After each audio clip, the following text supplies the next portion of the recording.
Students, welcome to the channel study with Giri sisters. Okay then आज हम start करने वाले एक नया chapter which is chapter 17 theorems on concurrent lines और संगामी रेखाओं वाले प्रमेय। ठीक है, तो इस चैप्टर को स्टार्ट करने से पहले कुछ पॉइंट्स है, जो चीज़ें हैं उसको आपको जाननी जरूरी है, वो मैं पहले एक्सप्लेन करूँगी। उसके बाद हम थ्योरम्स डायरेक्टली बनाएंगे जो कि एग्जांपल्स में दिए हुए हैं। ठीक है, यहाँ पे आपका वो चीज़ ज़्यादा इंपॉर्टेंट नहीं है, हल करें या फिर डू योर सेल्फ हो गया या फिर एक्सरसाइज का प्रॉब्लम हो गया, उससे ज़्यादा इम्पॉर्टेंट है कि इस चैप्टर का थ्योरम्स क्या क्या है। ठीक है, तो आप देखो कि मैं सबसे पहले तो एक्सरसाइज दिखा दूँ। ये है आपका मेन एक्सरसाइज चैप्टर 17 का। तो इसमें से अगर क्वेश्चन आएगा तो एक दो ही आ सकता है, बट जो मेन थ्योरम है वो आपका क्या है, ये थ्योरम 27 बहुत इंपॉर्टेंट थ्योरम्स है ये। 27, 28, 29 और 30। ठीक है, ये सारे आपके बुक में ऑलरेडी गिवन है। ठीक है, तो मुझे नहीं लगता है कि मैं बहुत ज़्यादा इसको लिखाने की ज़रूरत है, बट फिर भी मैं एक अपने तरीके से इसे समझाने की कोशिश करूँगी। और थ्योरम्स को समझना ज़रूरी, क्योंकि ये जो थ्योरम्स हैं इसी के बेस्ड हैं जो प्रॉब्लम्स। ठीक है, तो अगर हम थ्योरम्स एक बार समझ जाते हैं तो प्रॉब्लम और जो कि एक्सरसाइज का जो प्रॉब्लम है उसको करने में कोई भी दिक्कत नहीं आएगी। ठीक है, तो चलो सबसे पहले तो हम जानते हैं कि ये चैप्टर क्या है और उसके बाद हम बढ़ेंगे सीधे थ्योरम 27 पे। तो आज की इस वीडियो में हम थ्योरम 27 ही कंप्लीट करने वाले हैं, साथ ही साथ चैप्टर स्टार्ट करने वाले हैं। तो वीडियो काफ़ी इंपॉर्टेंट है आपके लिए। ठीक है, तो आप अंत तक इसको देखिए, समझिए, ताकि आगे का भी चैप्टर का जो सम्स है वो आपको समझने में दिक्कत ना हो। तो चलो स्टार्ट करते हैं chapter 17 theorems on concurrent lines. Okay, chapter का जो मेन टॉपिक क्या है वो कंकरेंट लाइन से है। ठीक है, ये सारे जो थ्योरम्स है वो कंकरेंट लाइन पे ही बेस्ड होंगे। तो what do you mean by concurrent lines और संगामी रेखाएं। ठीक है, इसको हिंदी में कहते हैं संगामी रेखाएं। संगामी रेखाएं, तो इससे क्या समझते हैं। ठीक है, when the okay then the three or more lines, the three and more lines are intersect at the same point। ठीक है, किसी एक पॉइंट पे थ्री और मोर लाइन्स आके कट करते हैं, मिलते हैं। ठीक है, और इस तरीके से भी कह सकते हैं, if the three or more lines are said to be concurrent if they passes through the same line. If they passes through the same line, ठीक है, एक ही लाइन से three or more lines pass करते हैं। ठीक है, तो उस सिंगल पॉइंट, एक ही सिंगल पॉइंट से पास करते हैं, तो उसे हम कंकरेंट लाइन्स कहते हैं। ठीक है, तो होप आप लोगों को ये समझ में आ गया होगा। Three or more lines of a plane meet each other. ठीक है, किसी भी भाषा में आप कह सकते हैं कि या तो क्रॉस करता है एक दूसरे, सबको इंटरसेक्ट करता है सिंगल पॉइंट पे, या आप कह सकते हैं कि passes through the same point, और आप कह सकते हैं कि हाँ, तो मतलब कि किसी एक ही पॉइंट पे बहुत सारे जो रेखाएं हैं वो आकर मिलती हैं, तो इन सारी रेखाओं को हम क्या कहते हैं, संगामी रेखाएं कहते हैं। ठीक है, तो ये हो गया आपका कंकरेंट लाइंस। अब इससे रिलेटेड जो थ्योरम है थ्योरम 27 उसे हम करते हैं। ओके, तो थ्योरम 27 कहता क्या है, the perpendicular bisector of the sides of the triangle are concurrent. ठीक है, मैं सबसे पहले ये तो बता दूं कि आज जो मैं ये वीडियो बना रही हूँ ये आई थिंक हिंदी मीडियम वाले बच्चों को समझ में ना आए, क्योंकि ये जो जितने भी टर्म्स है बाइसेक्टर, परपेंडिकुलर, ये सारे हिंदी में है, तो शायद आप लोग को प्रॉब्लम, इंग्लिश में है तो शायद आप लोग को प्रॉब्लम हो। बट एक और इसके लिए मैं अलग से वीडियो बना दूंगी जिससे हिंदी वाले बच्चे भी अच्छी तरीके से समझ जाए। ठीक है, जो पूरा हिंदी में होगा, जो उसकी वर्डिंग होगी वो भी हिंदी में होगी, तो डोंट वरी। अगर फिर भी आपको समझना है तो आप इस वीडियो से भी हेल्प ले सकते हैं। ठीक है, तो चलो स्टार्ट करते हैं। यहाँ कुछ हमारा जो मेन जो प्रूफ करना है वो क्या है, the perpendicular bisector of the sides of the triangle are concurrent. इसका मतलब है कि perpendicular bisectors, let A B C is a triangle, इसका परपेंडिकुलर बाइसेक्टर कौन सा होगा। ठीक है, मतलब कि इसको एकदम मिड पॉइंट्स पे, ठीक है, ए बी और बी सी का जो मिड पॉइंट है वो, वहाँ से अगर हम कोई लंब खींचे, परपेंडिकुलर ड्रॉ करें, इस तरीके से परपेंडिकुलर ड्रॉ करें। ठीक है, तो मान लेते हैं कि चलो आगे मैं इसको लिखते भी जाती हूँ। परपेंडिकुलर बाइसेक्टर क्या होता है पहले ये बता दूँ। ये अगर कोई साइड है बी सी, ठीक है, तो यहाँ पे एक पॉइंट है जो कि मिड पॉइंट है, मतलब मध्य बिंदु है।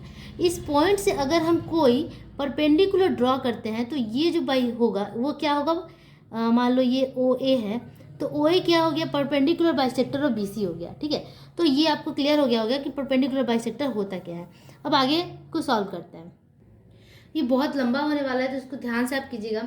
यहाँ पे जो पहले फिगर है उसके अकॉर्डिंग हमें लिखना होता है कि लेट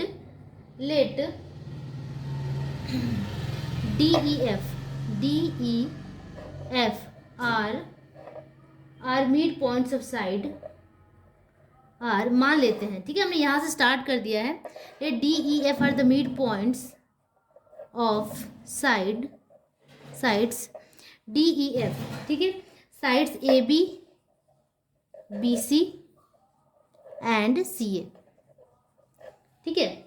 तो हमने क्या ले लिया, ले D E F are the mid points of the side A B B C and C A of the triangle A B C, ठीक है। तो चलो मिड पॉइंट ले लेते हैं। तो मैंने ए बी का मिड पॉइंट क्या लिया है, डी, तो यहाँ पुट करेंगे डी ए बी, ठीक है। बी सी का मिड पॉइंट है ई, तो यहाँ ई हो गया, और यहाँ एक मिड पॉइंट ले लेंगे किसका, ए सी का मिड पॉइंट एफ। तो हमने मिड पॉइंट ले लिया। उसके बाद the two perpendiculars on the side A B and B C are respectively D and E, ठीक है। तो यहाँ से हमें परपेंडिकुलर ड्रॉ करना होगा, लिखेंगे, ये आपके बुक में है, मैं बुक से ही समझा रही हूँ, ठीक है। तो बस समझने की बात है। The two perpendiculars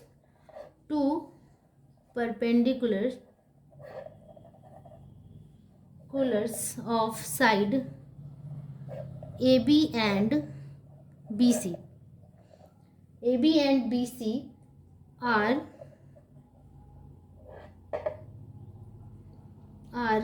meet at the point O, ठीक है। दो परपेंडिकुलर हमने ड्रॉ किया AB और BC के मिड पॉइंट से, ठीक है। Two perpendiculars of the side AB and BC meet at the point O from the midpoints, A B का मिड पॉइंट क्या है, डी है, डी एंड ई, ठीक है। डी एंड ई से हमने क्या किया, दो परपेंडिकुलर ड्रॉ किया। परपेंडिकुलर का मतलब होता है बिल्कुल सीधा 90 डिग्री का एंगल। तो यहाँ से हमने ड्रॉ किया which is meet at the point O, ठीक है, ओ पे मीट करता है, ओके। देन उसके बाद हमने ज्वाइन करना है ओ एफ को, okay, join O F, join O and F, O F को भी ज्वाइन कर दिया हमने, ठीक है, O F. Now to prove हमें प्रूफ क्या करना है, ठीक है। The three perpendiculars drawn from A B B C and C A at the point D E F are concurrent, यही हमें प्रूफ करना है, ठीक है। We have to prove that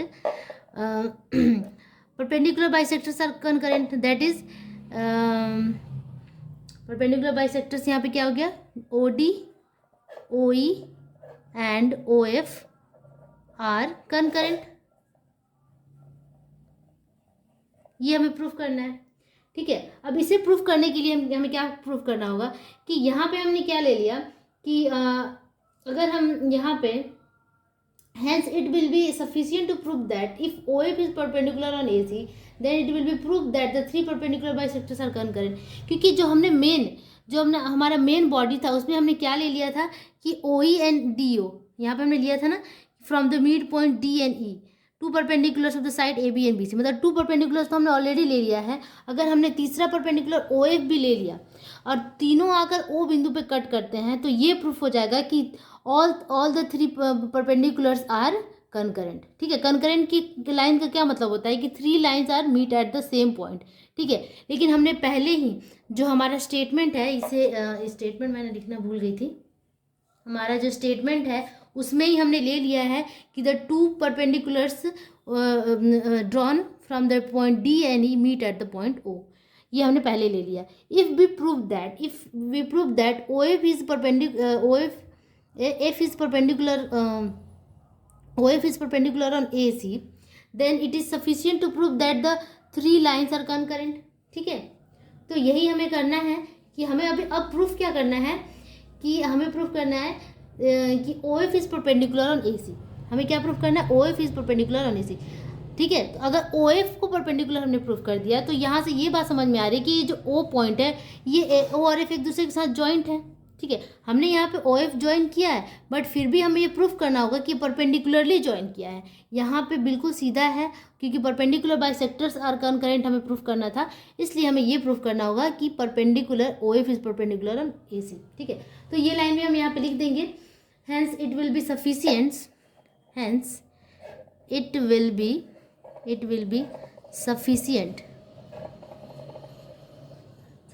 to prove to prove that if OF is perpendicular on AC, then it will be proved that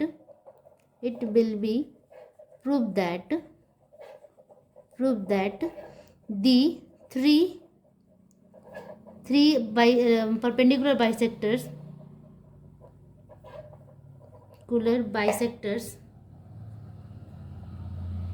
are concurrent.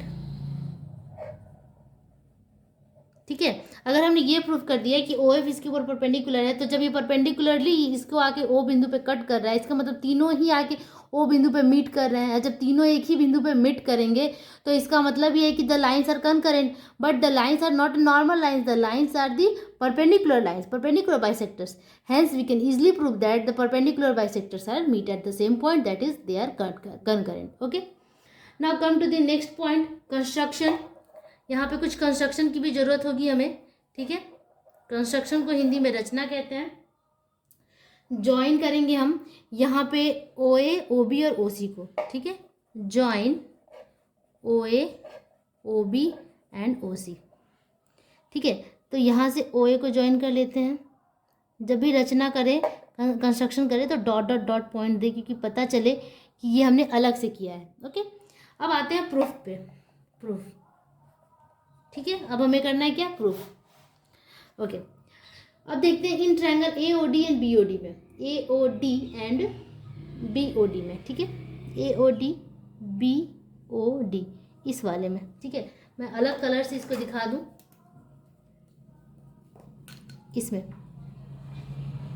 इसमें और इसमें, इन दोनों में हमें देखना है. ठीक है, in triangle A O D and B O D. ठीक है, इसे हमें क्या प्रूफ करना होगा, इसे हमें प्रूफ करना होगा कि दे आर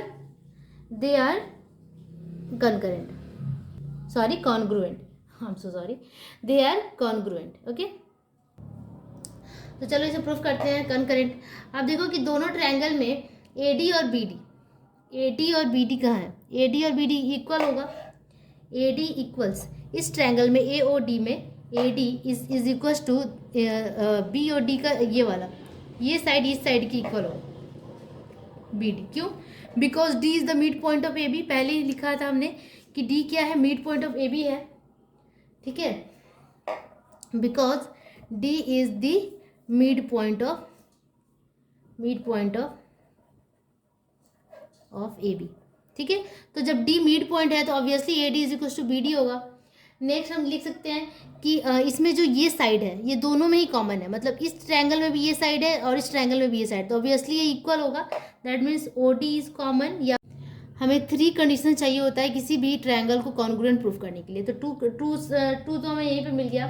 अब नेक्स्ट हम क्या लिख सकते हैं कि एंगल ओ डी ए, इस ट्रायंगल में O D A, angle O D A is equals to angle O D B. मैं फिर से दिखा दूं, ओ डी ए ये वाला angle is equals to this angle. क्यों, क्योंकि ये जो है ओ डी क्या है, परपेंडिकुलर बाइसेक्टर है, और परपेंडिकुलर बाइसेक्टर जो है तो इसमें ऑब्वियसली ये क्या करेगा, 90 डिग्री का एंगल बनाएगा. या फिर हम इस तरह लिख सकते हैं कि O D is perpendicular on A B. Because OD is perpendicular on AB, then we can write ODA is equals to ODB. Now we have 3 conditions. We can easily write the triangle AOD is congruent to triangle BOD by कौन सा rule से है, 2 side है और एक angle है. ठीक है, SAS रूल. ठीक है, by SAS congruency rule we have proved that AOD is congruent to BOD. Now move further. हमें अगर ये मिल गया तो यहाँ से हमें क्या फ़ायदा हो सकता है, हम यहाँ से ये प्रूफ कर सकते हैं कि O A is equal to O B. ठीक है, दोनों ट्रायंगल कॉन्ग्रुएंट है. कॉन्ग्रुएंट का मतलब होता है इक्वल इन ऑल एस्पेक्ट्स. जब दोनों ही इक्वल है तो हम कह सकते हैं कि O A is equal to O B. इस ट्रायंगल का ओ ए इस वाले ट्रायंगल के ओ बी के बराबर है. Then hence we can write O A equals O B. ठीक है, उसी तरीके से अब हमें प्रूफ करना है कि ओ बी इक्वल्स ओ सी. ये ओ बी ओ सी इनके बराबर है, तो इसके लिए हमें क्या प्रूफ करना होगा, इन दोनों ट्रायंगल को कॉन्ग्रुएंट प्रूफ करना होगा. ठीक है, तो हम उतना लंबा फिर से करने जाए क्योंकि सेम शर्तें आएंगी हमारे सामने, सेम चीज़ें आएंगी हमारे सामने। क्या क्या चीज़ें आ सकती हैं, ये इक्वल्स ये कि because E is mid point of B C, उसके बाद this angle is equal to this angle because O E is perpendicular on B C, उसके बाद हम लिख सकते हैं कि ओ ई इज कॉमन। तो 3 कंडीशन हमें मिल जाएगा और हम दोनों को प्रूफ कर देंगे। तो इतना लंबा लिखने की जरूरत ही नहीं है, डायरेक्टली हम ये लिख सकते हैं similarly we can prove that, similarly we can prove that triangle BOE is congruent to triangle COE। ठीक है, ये वाला ट्रायंगल इस वाले ट्रायंगल का कॉन्ग्रुएंट होगा। ठीक है, अब ये दोनों जब कॉन्ग्रुएंट है then we can write OB equals OC, hence OB equals OC। ठीक है, OB इक्वल्स OC। अब ये इसको मैं नाम दे देती हूँ नंबर 1 और इसे नाम दे देते हैं नंबर 2। ठीक है, अब फ्रॉम 1 and 2 हमें क्या मिलेगा, फ्रॉम 1 and 2, फ्रॉम 1 and 2 से हमें क्या मिलेगा, OA इक्वल OB है और OB इक्वल्स OC है, इसका मतलब OA इक्वल्स OC। ठीक है, OA इक्वल्स OC। ठीक है, जब ये इसके बराबर है और ये इसके बराबर है तो हम लिख सकते हैं कि OA equals OB equals OC। तो हम ये लिख सकते हैं कि OA इक्वल्स OC। ठीक है, सारी वही चीज़ें, तो हमने यहाँ क्या लिख दिया, OA equals OC। Okay, now we have this condition. अब हम आते हैं नेक्स्ट, जो हमें प्रूफ करना है एक्चुअल में। ठीक है, अब हम कौन से ट्रायंगल्स को ले लेंगे, हमें AFO को लेना है, AFO, और हमें लेना है CFO को, CFO। ठीक है, now in triangle AFO and triangle CFO। ठीक है, AFO मतलब ये ट्रायंगल, CFO इसका मतलब ये ट्रायंगल, ये हमारा मेन ट्रायंगल है। ठीक है, ये और ये। ठीक है, इन दोनों ट्रायंगल में क्या है कि पहला शर्त तो हमें यहाँ से मिल जाएगा। ठीक है, ये इसे नंबर 3 दे देते हैं, चलो थर्ड नंबर से, फ्रॉम थर्ड। ठीक है, वी हैव इस ट्रायंगल में AFO में जो OA है is equal to OC, OA equals OC, already proved. ठीक है, ये पहले प्रूव हो चुका है, OA इक्वल्स OC, यहाँ पे हमने प्रूफ किया है, या फिर फ्रॉम नंबर 3 लिख सकते हैं, फ्रॉम 3। ठीक है, OA इक्वल्स OC। नेक्स्ट हम लिख सकते हैं कि AF is equals to FC, AF equals FC because F is mid point of AC, because F is mid point of AC हमने लिया था, है ना, F is mid point of AC, यहाँ पे पहले हमने लिखा था जो स्टेटमेंट था उसी में कि DEF are the mid points of AB BC and CA। ठीक है, तो F is the mid point of AC, hence AF is equal to FC, second condition. And third condition में हम क्या लिख सकते हैं, OF is common in both triangles. Okay, then OF is common. Now we have 3 condition to prove the both triangles are congruent. So we can write triangle AFO is congruent to triangle CFO. Now the both triangles are congruent, that means they are equal in all aspects. ठीक है, इसका मतलब क्या है, ये तीनों सारे aspect से इक्वल है, बराबर है, सर्वांगसम है। तो हम ये कह सकते हैं कि इसका जो एंगल होगा वो भी इक्वल होगा। ठीक है, इसका मतलब जो ये वाला एंगल होगा दैट इज AFO एंगल, इस वाले ट्रायंगल में AFO is equals to angle OFC। ठीक है, ठीक है, अब ये दोनों ही इक्वल है। ठीक है, बट हमने यहाँ इक्वल तो दिखा दिया, बट हमने ये प्रूफ नहीं कर पाए कि ये 90 डिग्री का एंगल है। हम कैसे समझे, ये दो both angles are equal, this angle is equal to this angle, लेकिन ये हम कैसे समझे कि बोथ आर 90 डिग्री, ये इजिली हम समझ सकते हैं। यहाँ पे लिख सकते हैं see that if OF stand on the line segment AC, produced adjacent angles are equal. Produced adjacent angles are equal. OF stand on the line AC produce adjacent angles are equal और देखो adjacent angles are equal also the sides are also equal, sides are equal, that is F is midpoint of because लगाना होगा यहाँ पे एक bracket में दे दूँ, because F is the midpoint of AC और we can write AF is equals to FC, ठीक है। अगर AF जो है ये जो OF है वो ऐसे लाइन पे स्टैंड करता है जहाँ पे adjacent angles are equal and also the both angles are equal and the sides are also equal, that is AF is equal to FC। तो ये कंडीशन कब होगा? जब बिल्कुल मिड पॉइंट पे कट करता है और दोनों ही इक्वल है, और तो जरूर ये लाइन टेढ़ा नहीं हो सकता, ये लाइन सीधा ही हो सकता है, that means this is perpendicular on AC, hence we can write OF is perpendicular on AC, ठीक है। अब हमें प्रूफ क्या करना था, हमने यहाँ लिखा था if we can prove that OF is perpendicular in AC then it will be prove that the bisectors perpendicular bisectors are concurrent, ठीक है। सो यहाँ पे लिख सकते हैं so perpendicular bisectors are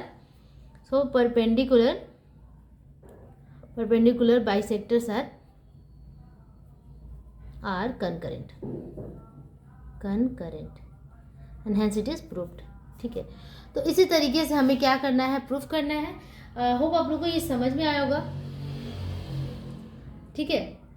corresponding angle of congruent triangle, देखो ये जो कोरस्पॉन्डिंग एंगल्स है ये दोनों, और दोनों ही ट्रायंगल कॉन्ग्रुएंट है, ये एक शर्त भी हमारे पास है ये प्रूफ करने के लिए कि this OF is perpendicular on AC, ठीक है। क्योंकि ये एंगल इक्वल बना रहा है, दोनों साइड में इक्वल एंगल बना रहा है, तो ऑब्वियसली ये जो लाइन होगा वो परपेंडिकुलर होगा and hence we can write that OF is the perpendicular on AC, so the perpendicular bisectors are concurrent. क्योंकि हमें यही प्रूफ करना था कि OA परपेंडिकुलर ऑन AC है, क्योंकि ऑलरेडी हमारे पास OE परपेंडिकुलर ऑन BC दिया हुआ है and OD perpendicular on AB दिया हुआ है।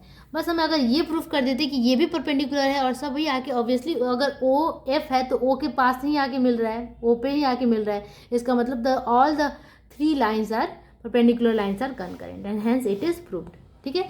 तो होप आप लोग को ये समझ में आया होगा थ्योरम, बहुत ही ज़्यादा टिपिकल नहीं है और बहुत आसान है। अगर आप एक स्टेप आगे बढ़ते हैं तो नेक्स्ट स्टेप आपको खुद ही समझ में आ जाता है कि इसको कैसे डील करना है, ठीक है। तो इसी तरह स्टेप वाइज करके इसे आप लर्न कीजिएगा, क्योंकि एग्जाम के लिए इंपॉर्टेंट है और इसे प्लीज़ स्किप मत कीजिए। थ्योरम्स टफ नहीं होते हैं, बहुत ईजी होते हैं, बस समझने की देरी है, ठीक है। तो चलो इसी के साथ यहाँ पे कंप्लीट करते हैं और नेक्स्ट वीडियो में मैं नेक्स्ट थ्योरम के साथ मिलूंगी। तब तक के लिए keep practising and keep watching and don't forget to share and subscribe. Okay, bye bye.